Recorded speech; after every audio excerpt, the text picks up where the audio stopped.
Iniatras na ng prosecution ang Articles 1, 4, 5, 6 at 8 ng kanilang impeachment complaint laban kay Chief Justice Renato Corona. Iwala silang matibay at sapat na raw ang ebidensyang nauna nilang naipresenta para sa Articles 2, 3 at 7 para ma-impeach ang punong mahistrado. Mula sa Senado, may live report si Lay Alvis. Lay?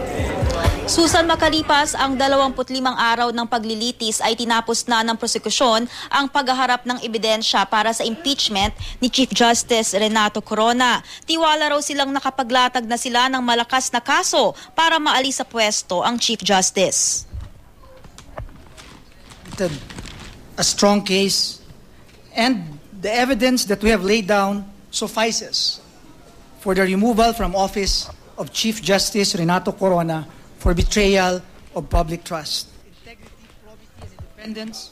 Pero sakaling malift ang TRO sa pagbubukas ng dollar accounts ni Corona, maghaharap daw sila ng ebidensya kaugnay nito. Sa 8 articles of impeachment, nakapagpresenta lamang ng ebidensya ang prosekusyon para sa 3 articles. Ito ay ang Article 2, Betrayal of Public Trust, kaugnay ng non-disclosure of SALN. Article 3, kaugnay naman ng flip-flopping sa mga final and executory cases. Ito yung sa kaso ng PASAP laban sa PAL. At Article 7, ang umunay partiality ni Corona sa pag-i-issue ng TRO para makaalis ng bansa si dating Pangulong Arroyo.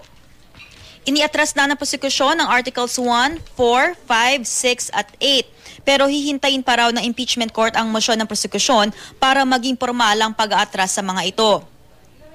Susan, tatapusin na lang bukas ang cross-examination sa ABS-CBN cameraman na si Edmond Liosala na nag-cover sa Supreme Court noong November 15, 2011, araw ng issuance ng TRO. Kanina, 2 pang empleyado ng ABS-CBN ang isinalang sa witness stand para patotohanan naman ang video sa NAIA noong ding November 15 ng tangkain ng dating Pangulo na umalis ng bansa. Inauthenticate din ng isang kinatawan ng Malacanang Record Section ang service record ni Corona sa Malacanang nang magsilbi siya sa ilalim ng Administrasyong Arroyo. Hanggang kanina, hindi pa rin pumapayag ang Korte Suprema na paharapin ang mga Supreme Court personnel sa nauna ng pinasabpina.